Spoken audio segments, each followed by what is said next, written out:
Welcome. Thank you. Thank you. Thank you. So let's ground ourselves. A couple of people we're going to be on and are not feeling well. So I'm recording this. Catherine, you're on both an iPhone I and can't, sorry about that. I Get can't, the phone, I can't get you off my phone now. I'm on two computers. I'm sorry. how I'm about doing what I can. how about just turn your phone off, please? Um,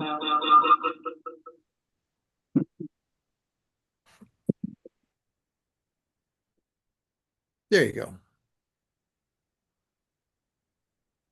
Okay. Thanks. All right. So if you could sit up straight, uncross your arms and legs and put your feet flat on the floor, pillow behind your back if you need to. Sit up straight.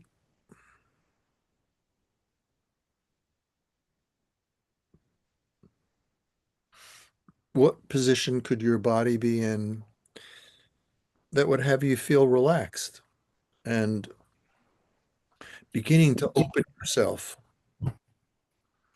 So get comfortable, and when you're ready, in your mind's eye, after breathing your body intentionally for a few moments, getting your head on your shoulders straight, stopping moving, visualize your meadow if you would, please. Kind of get yourself still. Nice deep breath.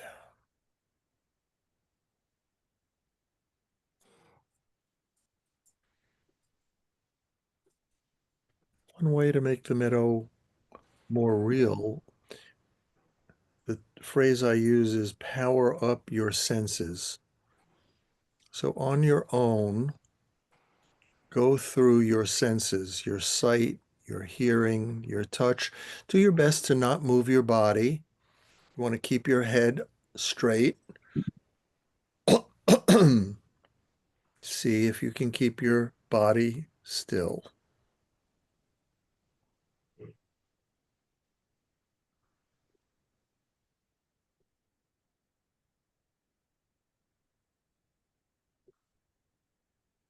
And in your meadow, do everything you can to notice wanting to itch or wanting to move and allow yourself to observe how you distract yourself. Just see if you can be still.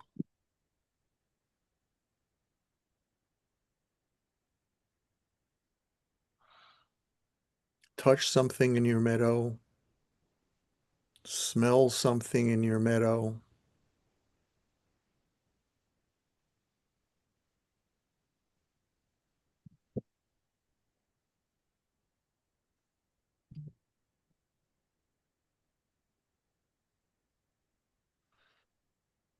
Hmm. So your meadow is like an intermediary stop. You can go there for 30 seconds. You can go there for a minute. You can go there for 5 minutes. Take it all in. Take a nice deep breath, feeling grounded in the meadow. See if you can keep your head up straight so you're not bending it forward.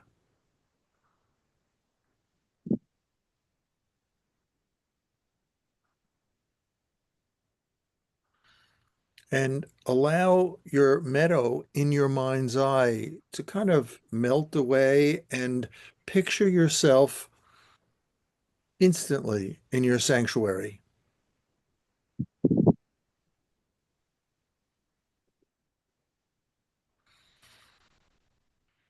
Use your senses again in your sanctuary to presence the energy of your sanctuary. Can you present yourself, presence yourself? Remember, it was very beautiful. You had designed it a certain way. And I want to remind you, if you can, to stay still and not move. Use your breath to relax your body.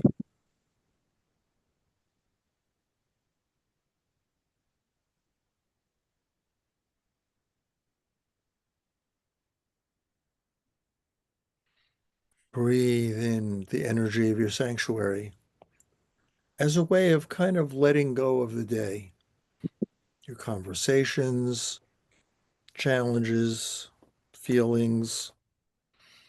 Presence yourself using your breath, using your senses in your sanctuary.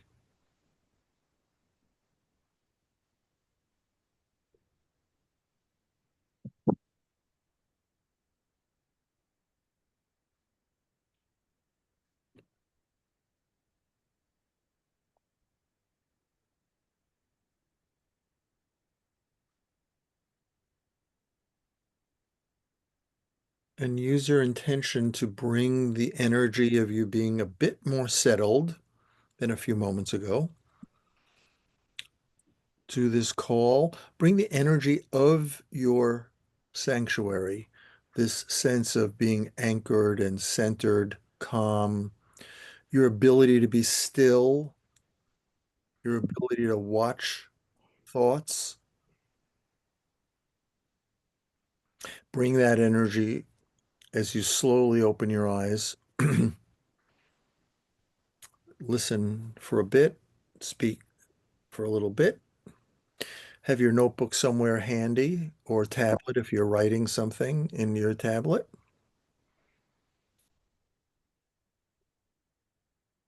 Thank you so much for being here with us.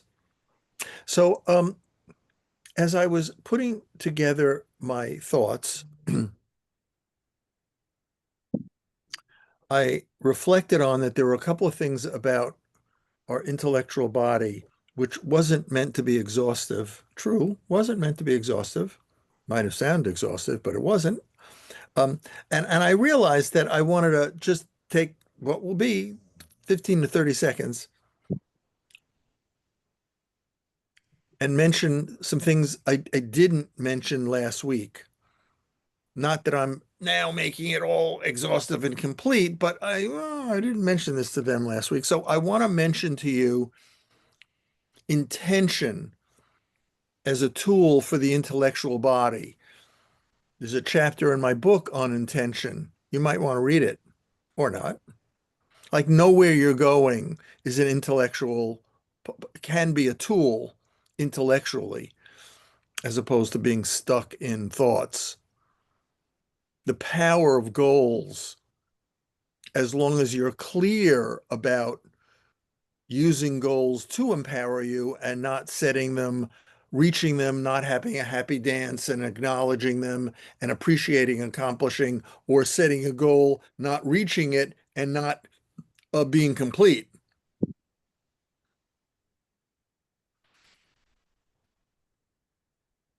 Some of you are also aware, besides of the power of intention, a whole book by Wayne Dwyer, if you are interested beyond my chapter in my book. There's also the power of the law of attraction by Abraham Hicks. And one of their other laws that they talk a lot about, last comment for this evening on the intellectual body, is the power of allowing. Now, the power of allowing hasn't gotten anywhere near the press that the power of attraction has, but you might want to write either of them down. Abraham Hicks has, oh God, so much stuff online that's free, and they've got some really, I find, wise stuff. Here we go. Starting about our emotional body. Are you ready? Just say yes. Yes. Thank you. Good. Okay. Keep your keep yourself unmuted. So here's something for you to write down. What's the purpose of our emotions as human beings? Write the question down and then write a couple of words. What do you think the purpose of emotions are?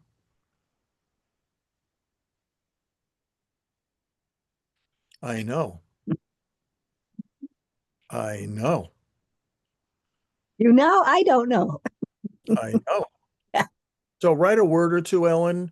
Write a word or two, Lauren. What do you think the purpose of emotions are? for us human beings?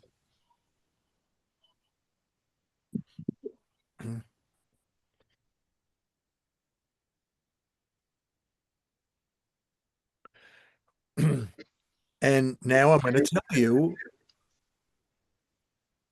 what was in the Cracker Jack box that I opened, which was the answer to the purpose of human emotions. Are you ready? Lauren, are you ready? Lauren, can you put your screen down a little bit? Because I get a lot more of the wall than I'm getting of you. That's great. Thank you so much. Ready? The Yes, purpose of emotions is to experience them. that's it. That's it. That is it. I had like a paragraph written. That's okay. That's appropriate. The purpose of emotions for us as human beings is to experience them. Okay. Well, so can you learn what the experience is of that feeling or that emotion if you don't experience it?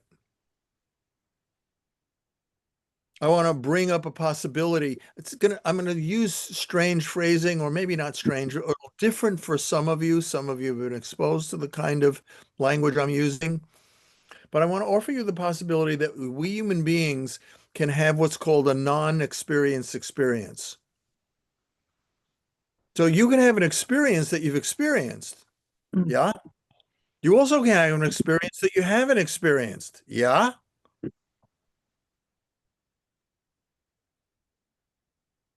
Write down an example of something in your life of an experience that you had that you didn't experience, or it took you years to experience. Write down something that happened to you. Hint, hint. It was a mild or moderate trauma. It wasn't mild or moderate. It was a significant life-threatening trauma. Mild, moderate traumas are called trauma ones. They're threat to your identity. You wonder if you're a boy or a girl or a man or a woman or a nurse or a doctor or a Christian or a Jew. Something happens and it rocks your identity. That's different than something happens and you go through the windshield of your car or you're in an accident and something is a threat to your life. That's a different trauma. So I'm proposing to you that we human beings sometimes have experiences that we don't experience. What would have us have an experience that we don't experience? And you dream that you're caught in a fire when you actually aren't. Well, okay, that's a possibility. You could have an experience that's a dream. Is that what you're saying? Yeah, Yeah, yeah. okay. I'll take that. I didn't write that down, but I'll take that. I didn't think of that. Sounds good to me. Yeah. Another possibility I want you to consider is somebody told you that that's bad. Why would you want to experience something that's bad? Somebody, your mother and father told you good boys and girls, good Christian girls, good Jewish boys, don't experience that. You'll be a better person if you don't feel that. Weak people feel that. Starting to feel familiar?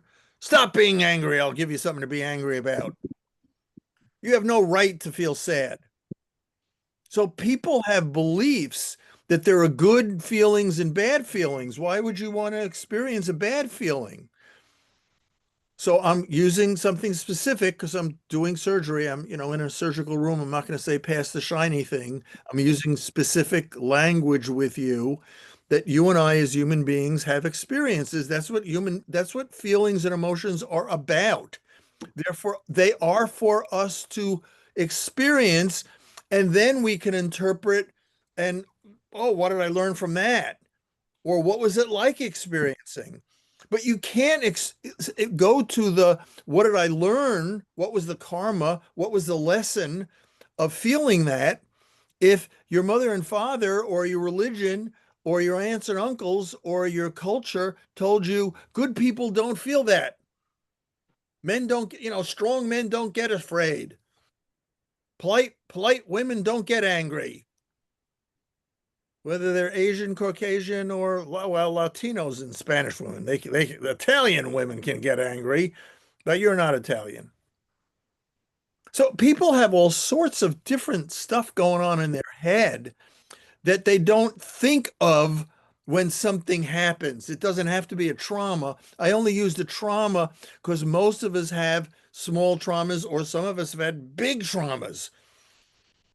Our father left when we were 8. Our father was an alcoholic, or we saw our father hit our mother. Somebody died, and I was 7 years old, and my mother, asked um, uh, uh, uh, the rabbi if I could go to the funeral, and my rabbi said, no, he's too young. So I was left like not being able to say goodbye to my grandmother when I was 7. I carried that until I did some therapy to get complete with that one. He's 7 or 8, it'll be too much for the kid. What do you mean to be too much? Too much What, not to go. so whatever I couldn't learn, I wouldn't learn, and whatever I would learn, I would learn. What am I, like a year and a half old that I'm going to be screaming, bothering other people? Can I ask you a quick question about that? Yep. Because some of these traumas or experiences are our perception of it. They're all perceptions. Yeah, all perception. So it's really our perception of the event. Because I know a lot of people experience a parent maybe being a little offbeat or busy, and the child walks away crying, think they're not loved. No, no, But no. it was just their perception. So all these are perception. Okay.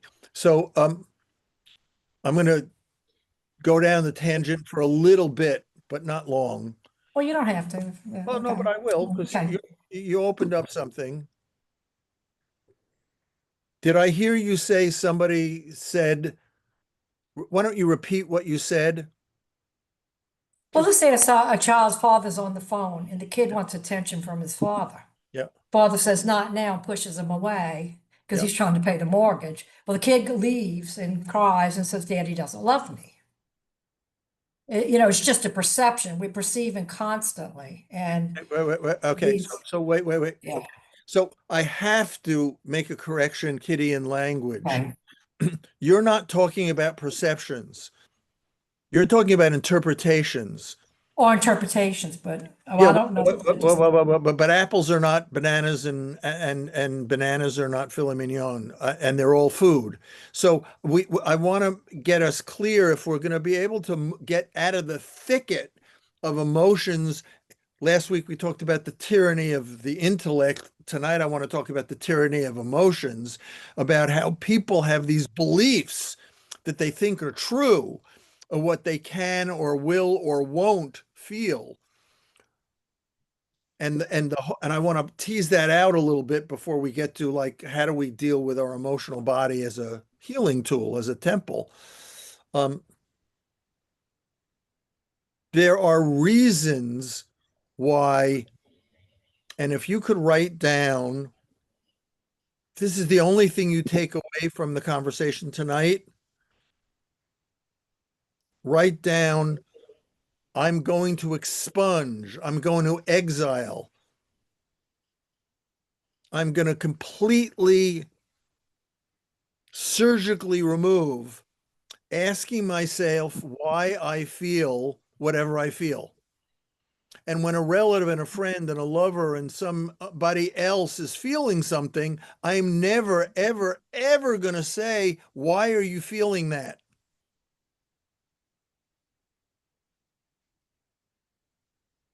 There's one of the downstream aspects about mistaking perceptions and interpretations, as an example, is that we don't ask, how do I feel this? What is this I want to feel? What is this? Do I need to express something? Hard to express something if you don't know how to identify it. Hard to release something if you don't know whether you need to express it or not. So, Kitty, what you were talking about wasn't a perception or a feeling. You mentioned something that in my listening I heard was the little boy made an interpretation about his father. I don't know whether the little boy was feeling sad or angry or resentful. I don't know what he was feeling, as in perceiving, which is kind of a feeling emotional word that has to do with what you're perceiving. An interpretation is an intellectual construct that we confuse, and that's part of the problem. And it continues linguistically by you feel something, I feel something. And unless you're highly trained, done an awful lot of therapy, done an awful lot of learning with shamans and coaches and I don't know who, unless you've been dreaming with Isabel and you just handle it with dreams, that's also possible. Maybe you haven't done a lot of therapy. Maybe you haven't met a lot of shamans and you're one of the lucky ones. You just process it in dreams. But one tip I want to give you is be very careful of constantly living your life when you feel something. It could be positively pleasurable, sensual, sexual, joyful, not sexual, not just uncomfortable, fear, anxiety, resentful, sad, lonely, angry. It doesn't have to be uncomfortable for people to then, boy, I wonder why I'm feeling this. Sound familiar? Don't you do this like all the time? Like incessantly? When your children, when you had children, did you ever have children? With your friends, when they call you up, I'm feeling very blue. Don't you ask them why? Yeah. Stop it. Mhm. Replace your why questions. If you're not playing therapist with your friend, tell me more. Just tell me more. Just let them outflow. Give them some space. You're a safe listener. You're not judging what they're saying. You could say, "How can I support you?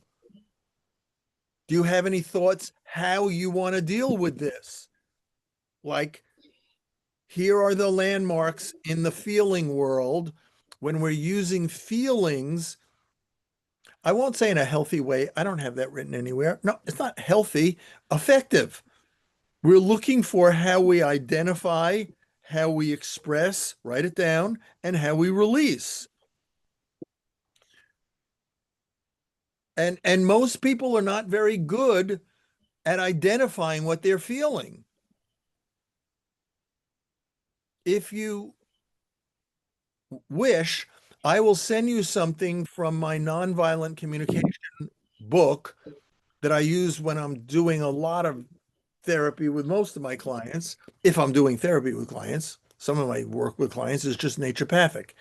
But if I'm doing energy work, clearing work, last week's work, this week's work, spiritual work, sometimes I'll ask people to really get involved in nonviolent communication.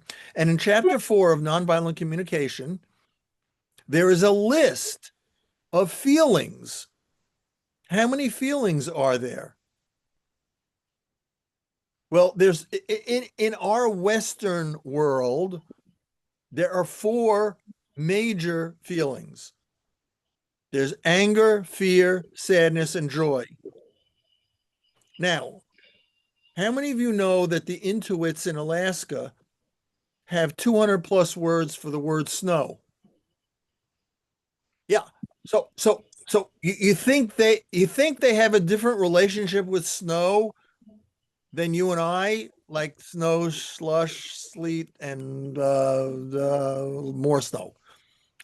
Wow, they have 200 plus more words for the different interpretations and perceptions of snow. So when you look up, if you want me to email you, just send me a little love note. Thank you so much. And I will send you a handout that I use with clients. And it's a list in this book. Now, it's not the only list, it's just a clear one that I like to use with clients. And it's a list of from this point on the spectrum to this point on the spectrum, how many dozen words are there that are variations of anger, frustration, rage, anger? Well, guess what? There are dozens and dozens of other ones. And how many variations of words in the English language for sadness, which is different than grief or hopelessness? And how many different variations are there of joy or fear? Anxiety is definitely different than terror. So one of the things about using emotions, part of our temple for healing, is for you to be better at identifying, making distinctions, not because you're a new age, boy, I got to use the right word, but because there's power in you being able to name something that you're feeling. Will you agree with me that if you're feeling frustrated, it's different if you're feeling resentful? Yes or yes? Absolutely. Absolutely. Yeah. But if you don't have a word in your vocabulary, it's just not one you use a lot. I mean, at 25, 30, 40, and most of you are a little older than 25 or 30, you don't need a definition for resentment or frustration. But when you speak to friends, lovers, roommates, people at work, you don't have the clarity nor mastery of the repertoire. It's like me playing the piano, chasing the mouse. What was the name of the song? So Up goes the weasel. thank you. Absolutely. I used to play it over and over again. It's very hard. It's a very hard song to play. I don't think so. I don't think It is. so. One of the first things I'm going to offer you is to get rid of, exile, put in outer orbit this overwhelming need that we all have to understand feelings. I mean, whether you're atheist or a serious religious, Islamic, Jewish, Buddhist, Christian, doesn't seem to make a difference whether you're high society, low society, smoke, drink, only eat sprouts and tofu, doesn't seem to matter. Lots of people think that life will be successful when I understand my feelings more. Just notice how much when somebody's upset, you're trying to understand them. Just notice when you're upset, how much you're trying to understand what happened. I'm offering you to, now remember, these conversations are, like I'm flushing things out for myself and for you.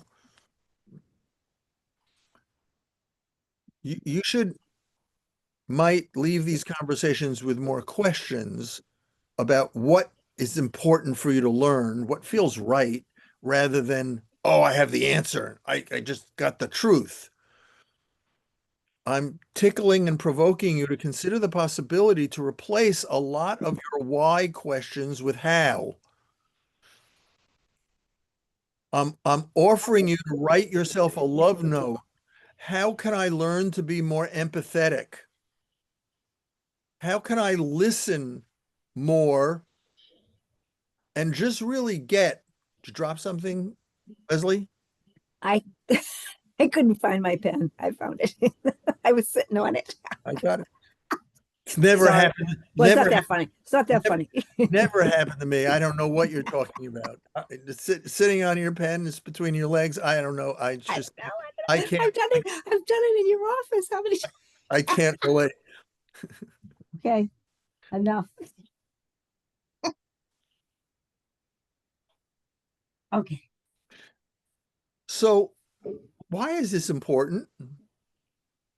Because I'm suggesting to you that sometimes we don't really get the enormity of the costs of misrepresenting feelings and emotions, more than misrepresenting, just, if you have a relationship with somebody that's inappropriate, could be a check. I don't mean sexually inappropriate. I mean it's inappropriate. Like it's just doesn't, it's just, could be the person at the post office, could be somebody at Whole Foods, could be somebody at the dry cleaner.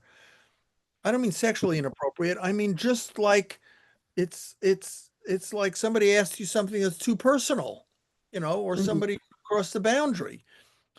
I'm offering you that a lot of us have relationships with our emotions, our perceptions, different than our interpretations, which were confusing.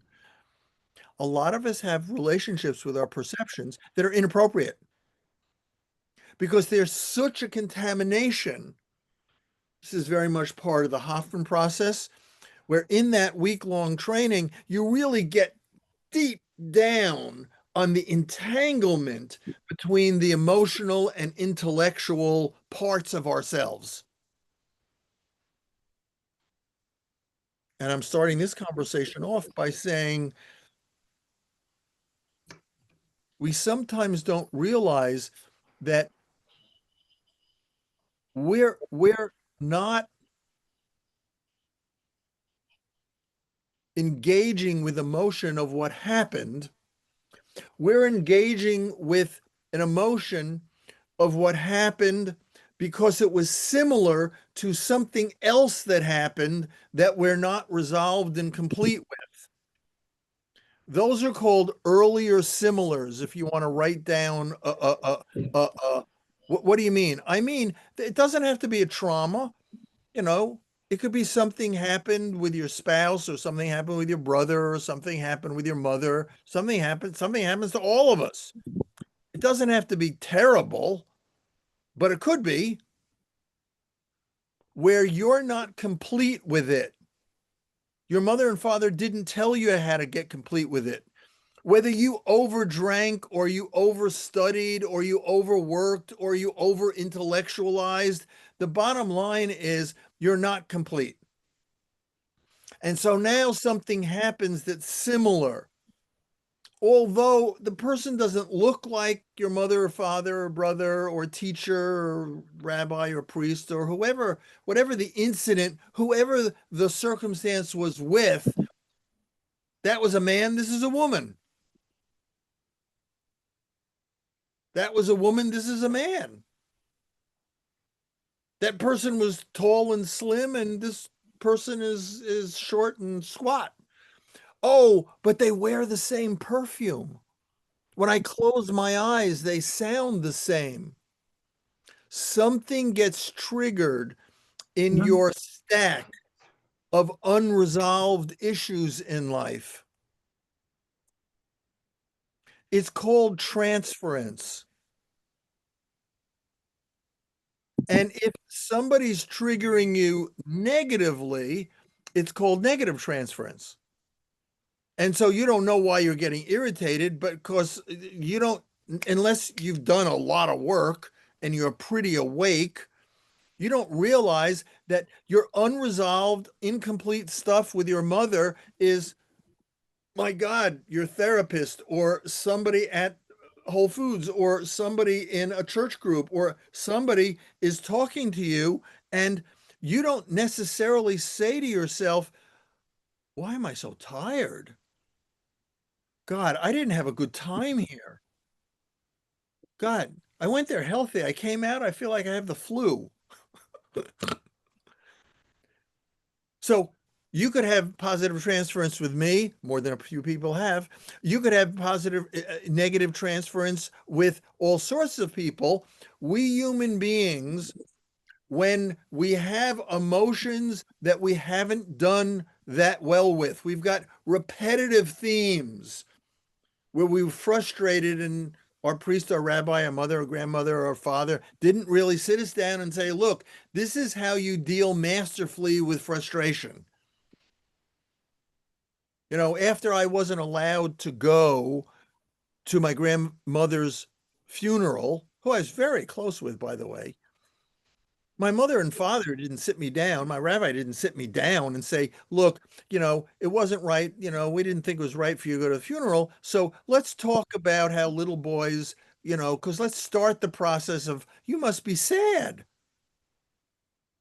Forget about being complete and going to the funeral to say goodbye. That's something that some of us might say. We're older. But, for an 8 or 9 or a 10-year-old kid, how about just starting to tell the kid, oh, by the way, read this. This is a really great poem about sadness and letting go. So when we have repetitive themes, avoiding anger, avoiding sadness, we don't hop back on the horse that threw us off or the bicycle because we broke our legs and was afraid. We just don't do that anymore. I'm not going to do that again. Why? Well, when I did it, it was really scary and I got hurt. So one option of what we do as human beings is we have positive and negative transference, and we don't necessarily say, oh, by the way, I'm going to have positive transference of that boy. That person is going to be just like I wanted my daddy to be. That person is going to act just like I wanted my older sister to be. Boy, I love that flight attendant. Boy, we don't say, oh, they're fulfilling our, here you go, Isabel, dream and our fantasy of who we wanted our sister to be. We just say, boy, I really like that person. I understand. I understand now. Yeah. It's called positive transference. Yeah. And sometimes we have negative transference with our therapists, or, oh my God, can you imagine you have negative transference with your husbands or your wives?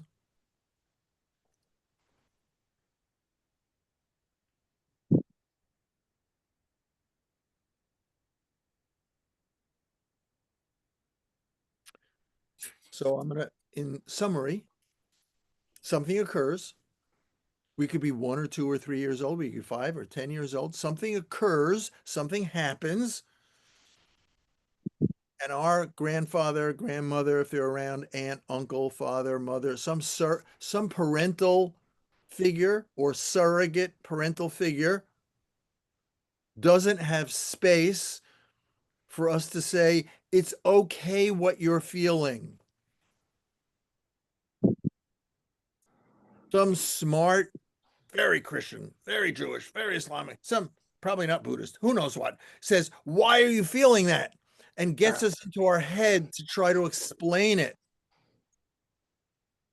Whether it's something super comfortable, like a lot of joy, or very uncomfortable, the result is many of us, all of us, to some large or smaller degree, and some of us have massive amounts of non-experienced experience. And you've met other people that seem to be less complicated when you hear about their mother and father and their relationship with their mother and father and their relationship with their first or second or third husband, oh my God, or their brother, then it's like, wow, you have a whole lot less non-experienced experiences than somebody else. Or, wow, you have as many as almost anybody I've spoken to. What's the problem with that? So what if you have non-experienced experiences? Write down, what do you think the cost is? First of all, don't do that yet. I want you to write down something else. Write down 1 or 2 non-experienced experiences. You're not going to make them public. Write down an example in your life.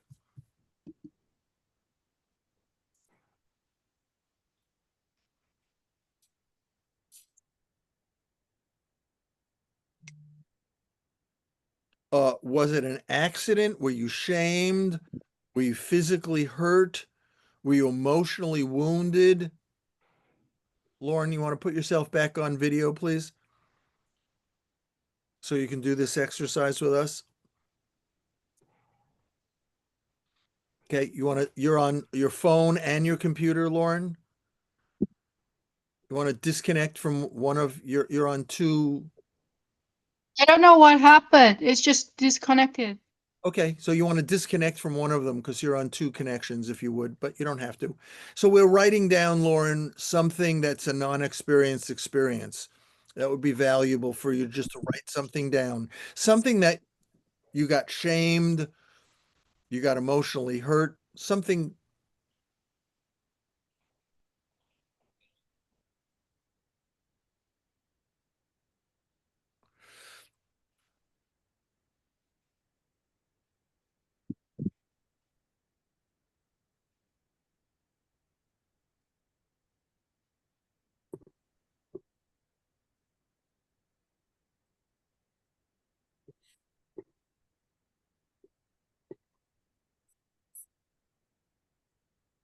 So since most of us, going back a couple of paragraphs, don't have a nice array of distinctions for feelings, it sometimes can take certain kind of work, not any old kind of therapy, not, oh, I'm in therapy. It can take a certain kind of looking to have clarity. What I'm doing is getting complete. What I'm doing is resolving some of the themes of issues because I can see that I've had a number of hurts. I've had a number of ways that I got angry.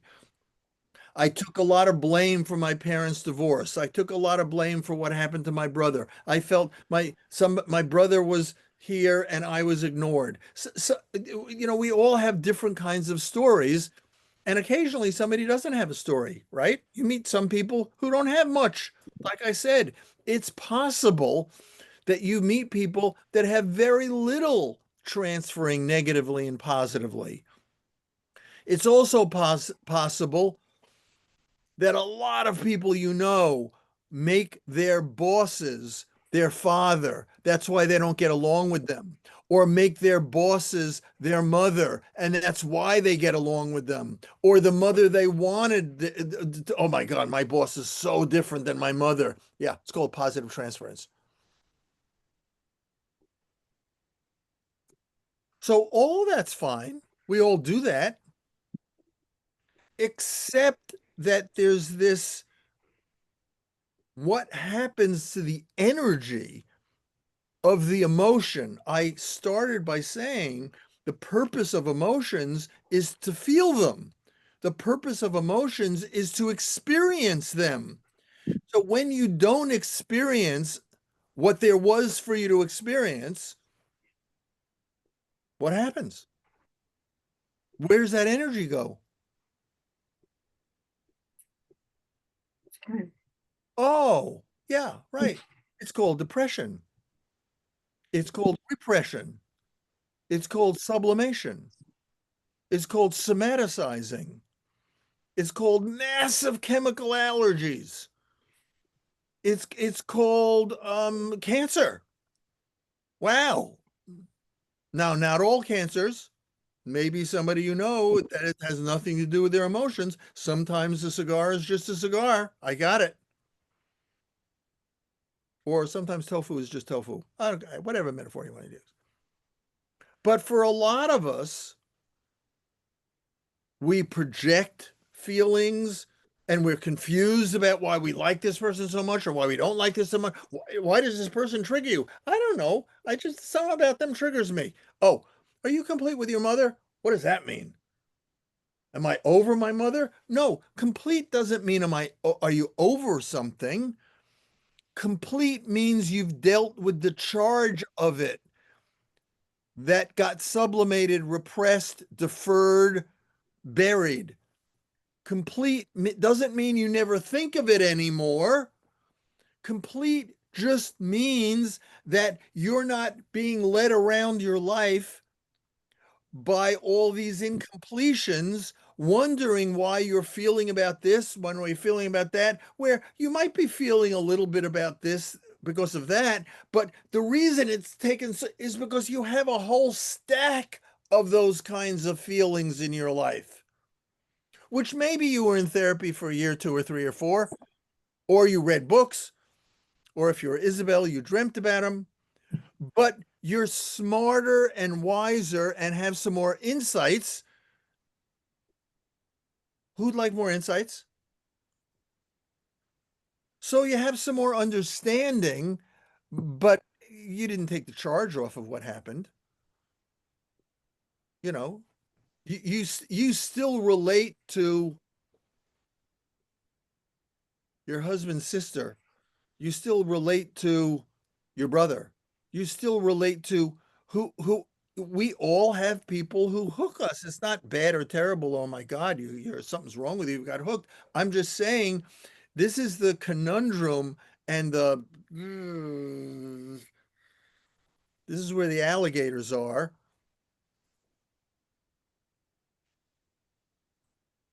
Sometimes we can compartmentalize. Sometimes people compartmentalize really well, you know, and they can exercise well, or maybe that person never exercises, or that person doesn't have a whole lot of sex at all, and that's okay. I'm not saying people have to have a lot of sex, but sometimes people can compartmentalize where they're stuck, and a lot of other things are great. Or sometimes there's a lot of relationships on we're coping with a lot of the same things, which is why people make eating a religion. They're so unbelievably inflexible about what they eat. By the way, the rice pudding was great. So was the pesto. Garlic or spicy? I mixed them together. Knew you would. I didn't say it. I knew you would. Some people become religious meditators. I remember I asked somebody to stop meditating, and she looked at me like I was a criminal, like I was asking her to do something horrible. I said, I just want you to not meditate for a week. Sometimes all these incompletions have a lot so that we learn to not communicate. You might want to read the chapter in my book on communication. Sometimes we don't understand this. These are patterns that keep recurring, but they may never occur in your work life with your boss because you just deal with it with your brother or your father or your husband, or you don't have a husband, or, but so again, some of us are able to compartmentalize, like how you relate to some men is not how you relate to your uncle and your grandfather and your father. Those men, you're at arm's length with, but a lot of other men you're not. Whereas some people have difficulty compartmentalizing, and there's a whole relationship between who triggers them and who doesn't. So I'm going to simplify this and say mastery in life is about being more effective with what you're incomplete with and how to get complete.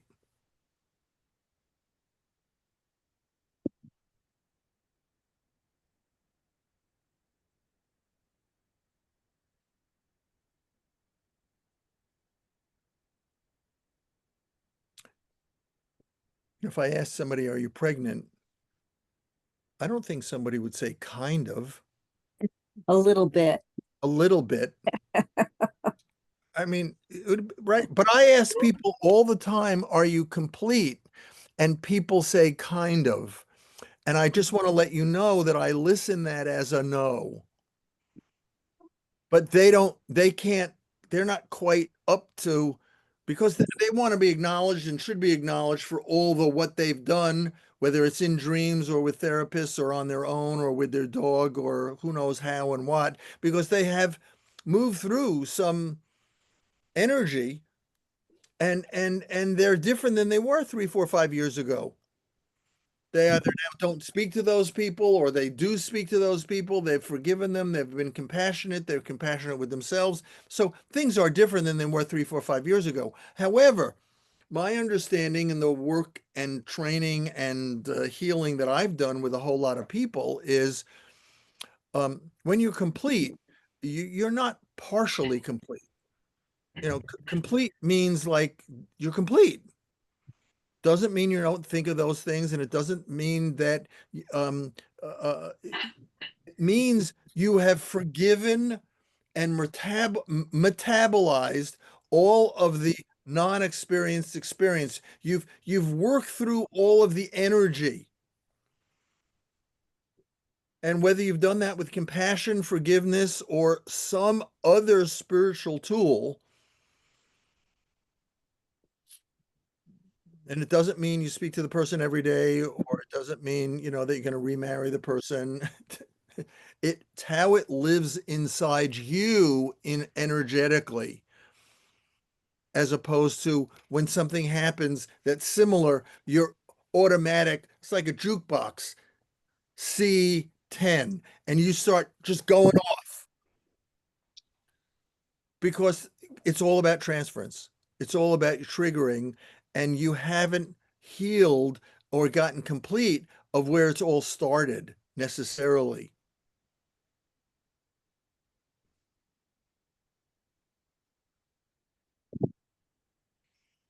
Mastery of life might have something to do with how effective you and I are with what we're incomplete with. Mastery of life might have something to do with how effective you and I are with being complete. Not necessarily what you do to be complete, but being complete. You say, it's your stand, it's your commitment. I'm complete. And you've worked with some healer teacher in your head, Christ in a religion, not something religious, some shaman, some healer that will help you heal, as in connect. Read the chapter in my book on connection. That for you, you understand when we're feeling separate, like separate from parts, separate from unresolved things, which life is great. You won the lottery, you didn't roll on the rubber. You've had a job for 45 years. You had a husband for 35 years. Oh my God, you got so many things. But you know what? There's something that happened that you're incomplete with. Now, if it's not your karma, dharma, Buddhist terms, if it's not your destiny to get complete, and it's just like a little side muffin over here, side muffin, it's a little side something, you know, then I want to be careful of having you think you should complete everything.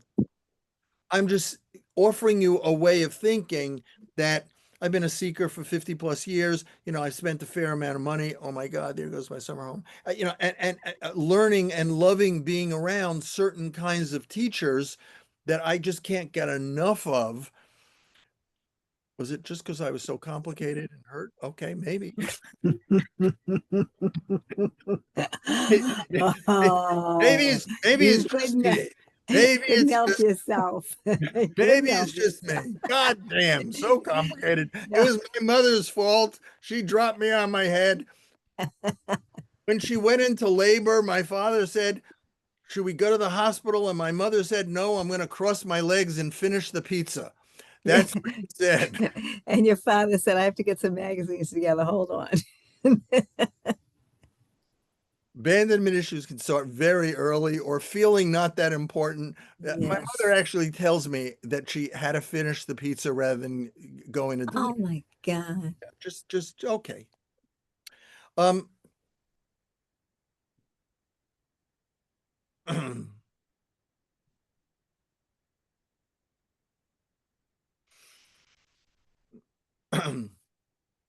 take a nice deep breath, if you would, please. I'm sorry, I didn't hear what you said. Take a nice deep breath.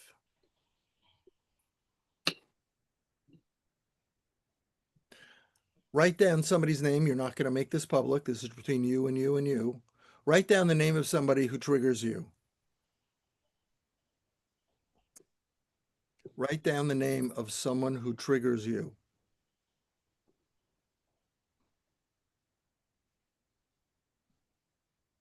Thank you. Write down who they remind you of. What's an earlier similar person? Who was just like that in your childhood?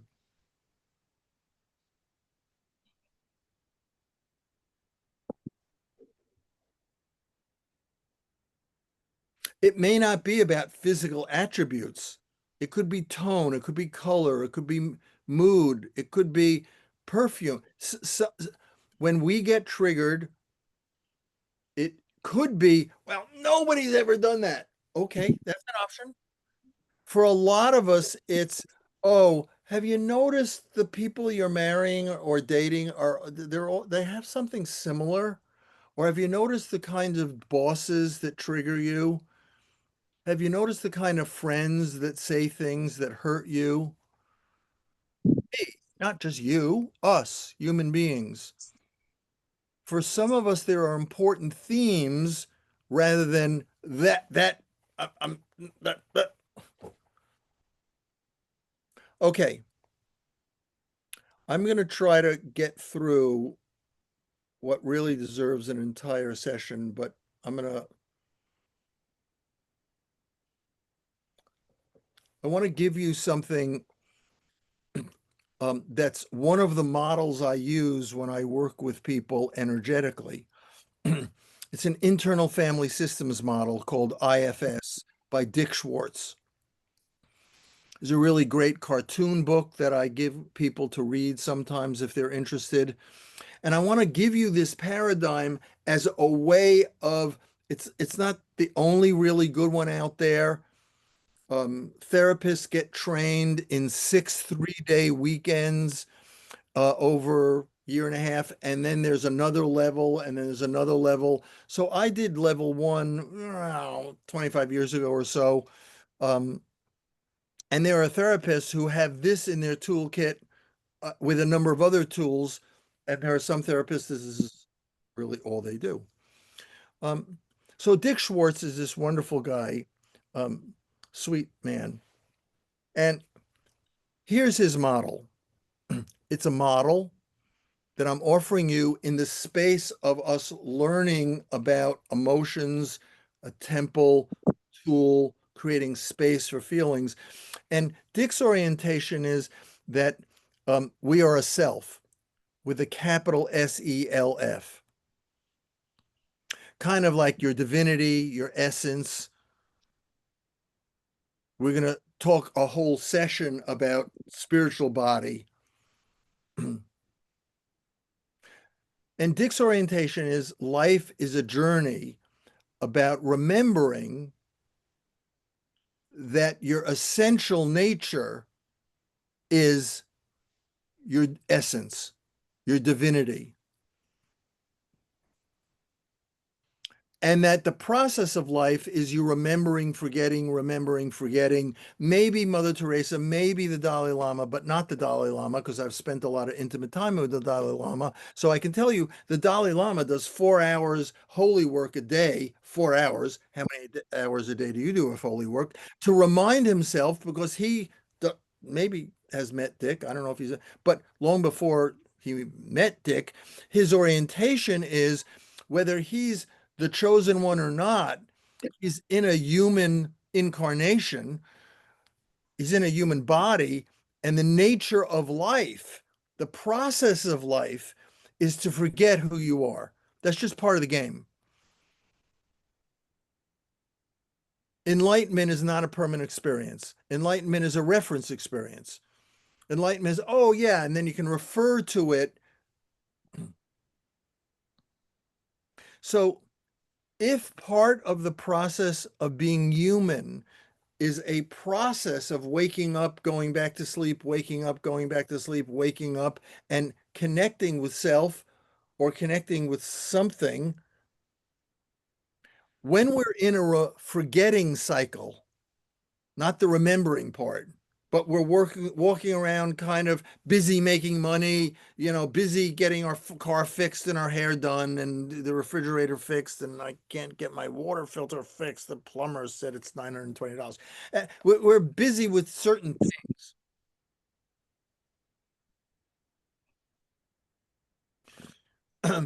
He has a name for that part when we are most unconscious as human beings. And the name he has for that part is called an exile. He has 3 parts for this map of IFS, internal family systems. And one part is called an exile. So if when you're in your self energy, you're most in self, there are 7 words you might want to write down that are names of qualities that are holographically connected. They're all C words. So we feel connected. We're confident. We're compassionate. We have clarity. We have curiosity. We have compassion. We have curiosity. We have creativity. So when we're in self, we're clear, we're confident, we're curious, we're compassionate, we're creative. Sounds good? Yeah, well, yeah, but the human process is not about staying in touch with self, because the human process is a process of forgetting and remembering and forgetting and remembering. Some people put a lot of effort and time and money into remembering to remember. And some people, I call them Wyoming cowboy and cowgirls. That's just the way I refer to them, is they spend no money, no time on remembering. They're just normal people. How many people do you know that are normal people? They don't spend much time waking up. You may be married to somebody like that, and they could be a good person. They could actually be fairly compassionate or curious or confident. But the awakening process, they're not a seeker. And rumor has it, they may never be a seeker. And you've got some karma to be married to them. Okay, we should talk. How are you going to do that successfully? Maybe you can. I'm not telling you to throw them back. Hmm. But in this model, when we don't have skills, and we weren't brought up in Tibet, so some of us got a few skills in church or temple, in religion. Some of us gave up religion, and then we got some more skills because we weren't bound by some beliefs that weren't working. But Dick's model is when you have an exile, that is the part that's furthest away from self. What's the experience? If the experience of self is being connected, the experience of self is being Disconnected. super separate, more separate than you can tolerate, terrifyingly separate. So if human beings, when they're seeking the game of life, whether they're actively Christian, Jewish, Islamic, or they've given that up or not, or whatever they want to do, maybe they're nature lovers. There are a lot of ways that people can connect to something more than this is the way I feel about it. Then it's hard to live, Dick says, with your exiles raw, because you're constantly anxious. You're constantly feeling separate. You're constantly feeling disconnected. And so Dick says we human beings have 2 other parts. One he calls a manager. Managers are overpaid, overworked, and underpaid.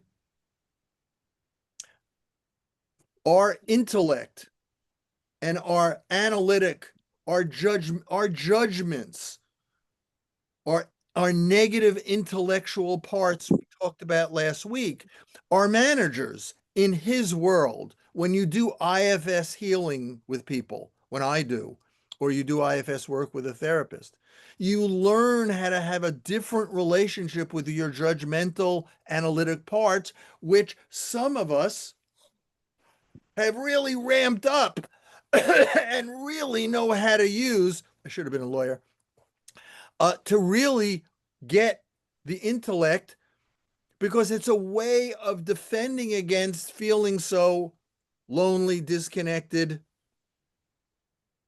Right. Sometimes the managers don't, something happens in your life, my life, a wave comes in, there's an earthquake in Russia, a tsunami's coming, oh my God, and the way that we usually cope, our managers, we overeat, we undereat, we have to have sex all the time, we never have sex, we never have enough time, we always have time. I always have time. I don't have any goals. Whatever is supposed to be will be. It's all good. It's all oh my God. Um, Sometimes our managers aren't enough.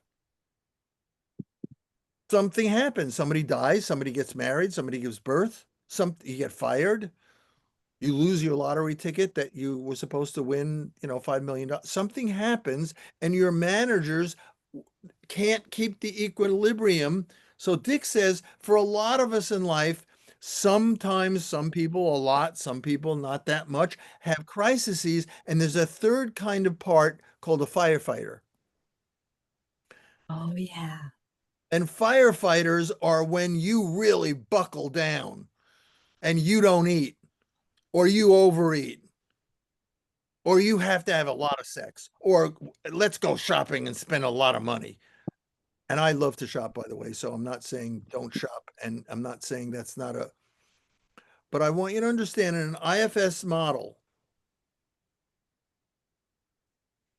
the idea is for us as humans to be more self-led by our compassion, by our clarity, by our curiosity, by our creativity, by our confidence, by our courage, the C words that make up self energy.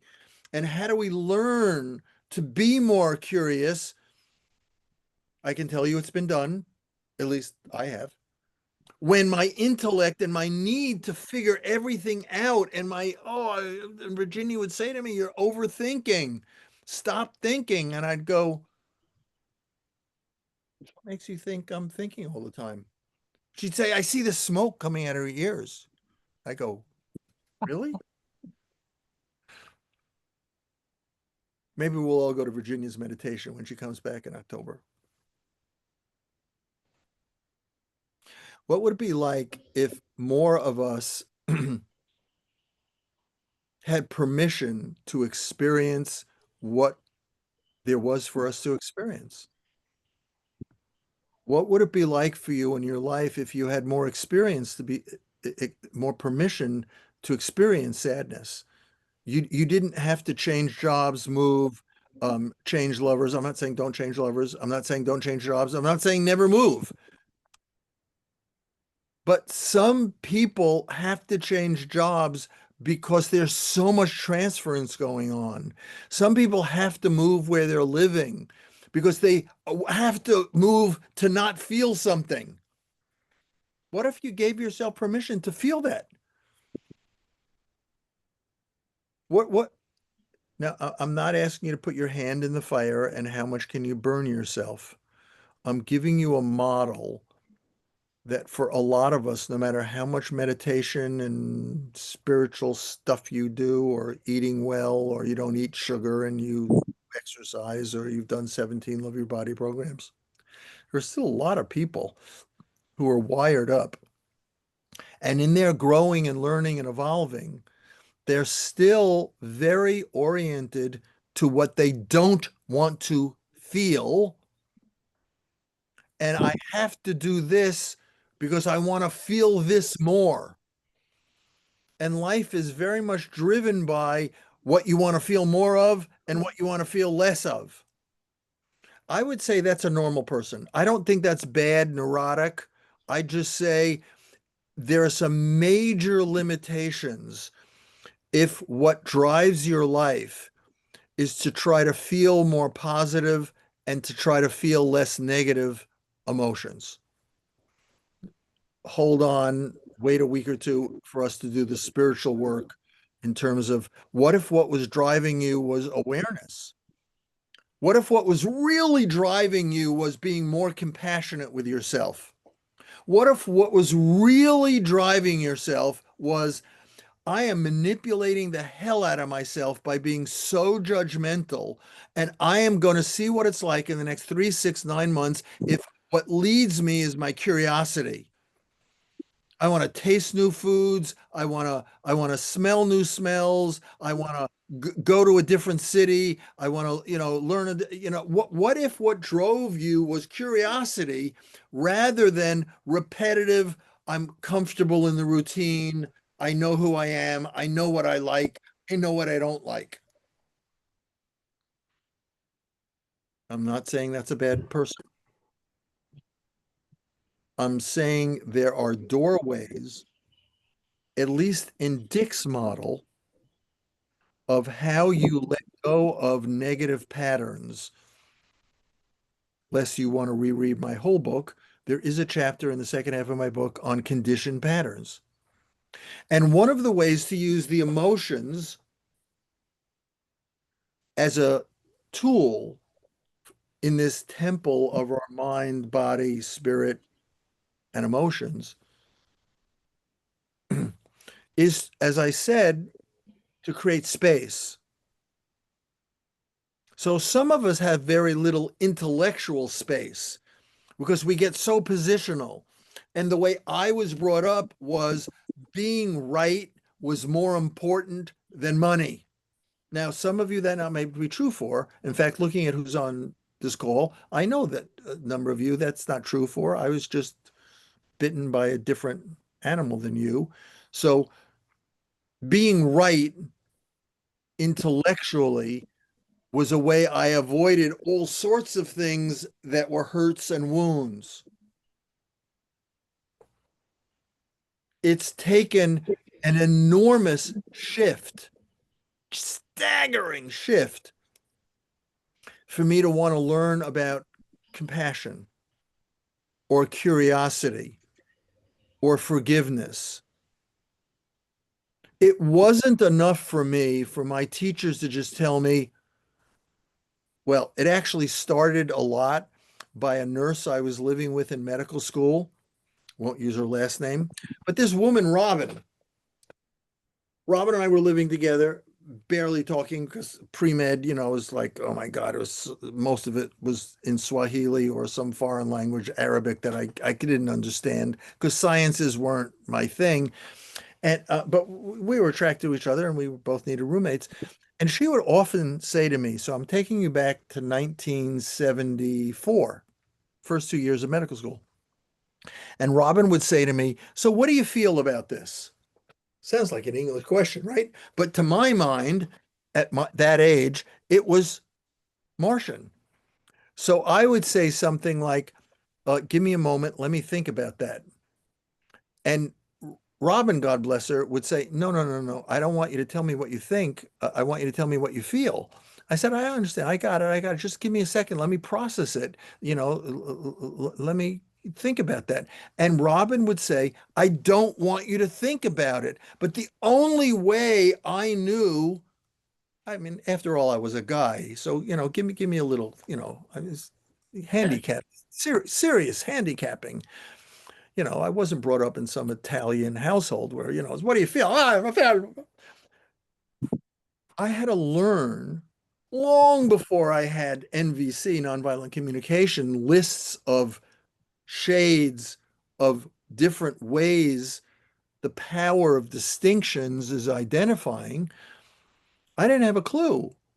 I, I thought all my emotions were processed through my intellect.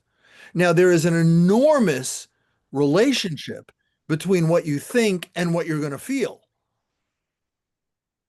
You understand Dalai Lama and a few other people, can go through the same circumstance that Kitty's boy, that she mentioned over an hour ago went through, and might have something different. There's no objective reality there. There's an enormous amount about what we feel that's related to what we believe. In this conversation, I wanted to bring up things to you like transference and being complete. And you having a model of if you want to be more powerful, loving, and effective emotionally, think about how to identify, express, and release. There's a whole world.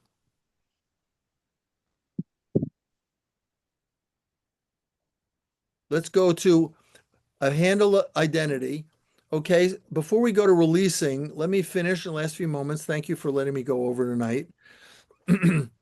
How do we express our feelings? They're not logical, remember? You get the booby prize if you ask somebody to make their feelings and emotions logical.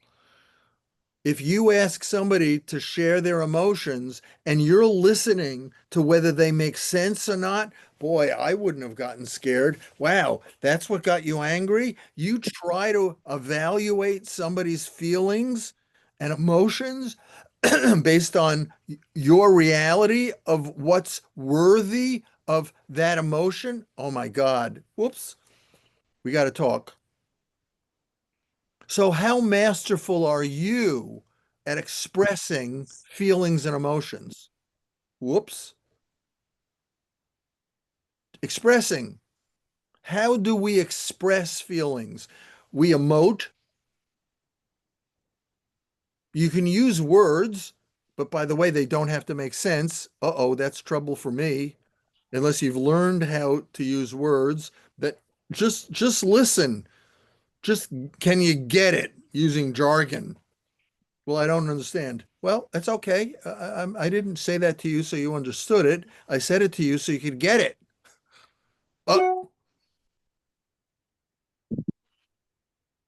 music, art, being creative, sex, hugging a tree, sunsets, sunrises. You might want to make a list next time you have a session with me, next time you have a session with a close girlfriend, boyfriend, or somebody who's into this kind of stuff. Talk about what works for you to express feelings.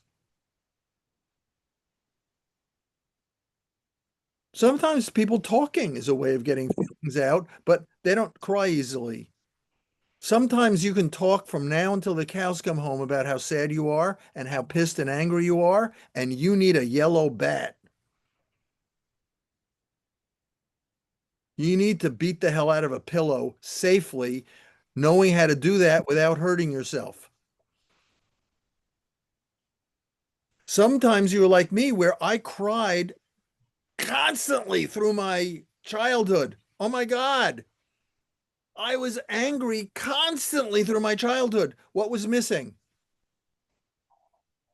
Nobody ever taught me how to release. I thought expressing myself was, in fact, letting it go. Come on, baby, express more. Well, okay, I understand, with my children and sometimes with your best friend or some maybe your spouse or somebody super close, if somebody's emoting, if they're wanting, you could say, "Can I just hold you?" And they can just let it out. I'm here. I'm a space. Okay. Or if it's anger, or maybe you don't want to hold them, they're not going to cry on you, and you're going to give them your back for them to beat you up on the back. I don't know. Maybe I've certainly done it, but the idea is that how do you release feelings that are uncomfortable?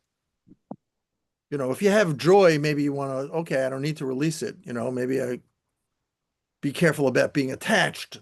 You have to be that way more. But certain negative states, how do you release your anger and all shades of it? How do you release sadness and grief and all parts of it? Some people go for a walk. Be careful of exercising and going jogging. It's a good way to get shin splits when you're angry. Maybe if you're in the pool, but paving, maybe elliptical is okay, but people who are exercising their anger out, I'm not saying it's bad. Be careful. of not listening and hurting your body. So some people really know how to use their breath. There's something called rebirthing, which is a very cathartic process. I have done it dozens and dozens and dozens of times. I used to do it with Virginia in my health center for 30, 40 people on a Friday night, Saturday, Sunday till noon. Every month she came to my clinic for 5 years. We would process dozens, hundreds of people in a breath process, which was about releasing stuff without thinking about it. It was just a breath process. Again, music, movement, acupuncture, dancing. There are a lot of ways it takes some intention rather than just going dancing or rather than just moving.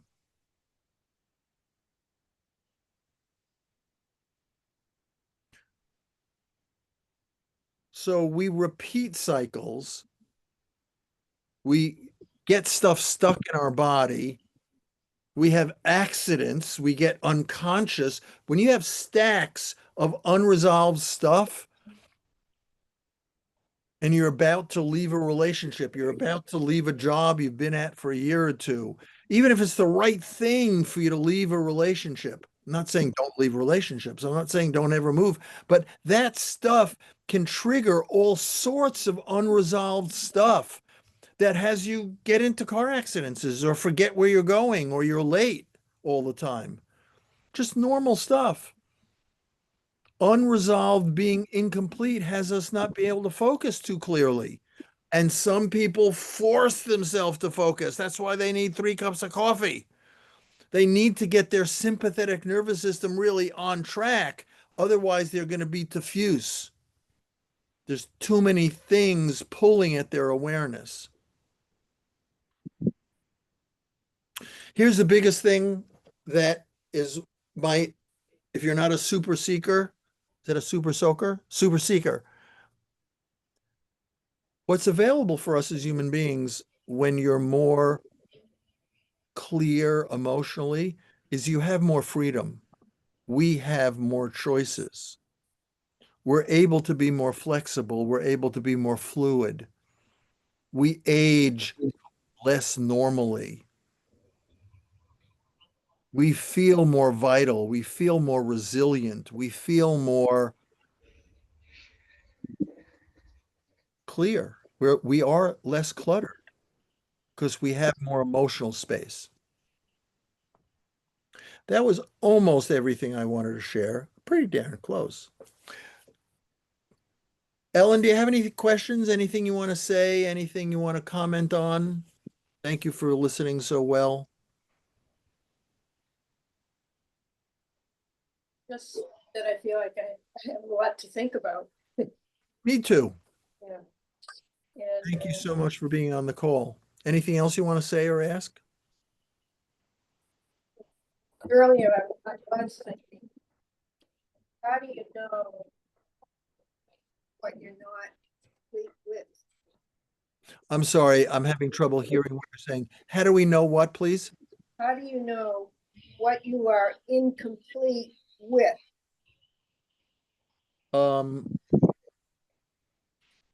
It's a great question. Isabel, do you have an answer for that? If Kitty, you look at things that trigger you and can figure out what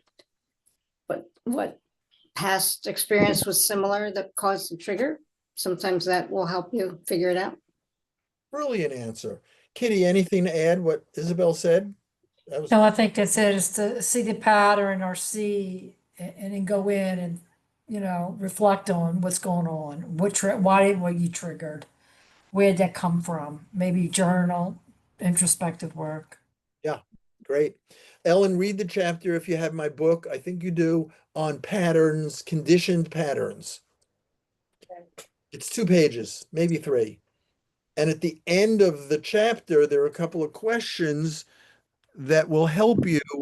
But I think what Kitty and Isabel said is unless you have an amazing amount of equanimity, which you could, if there are some common denominators, as Isabel said, that trigger you, you could say, I wonder if there's something that I'm incomplete with, because it's not just Ed or Harry or Sally.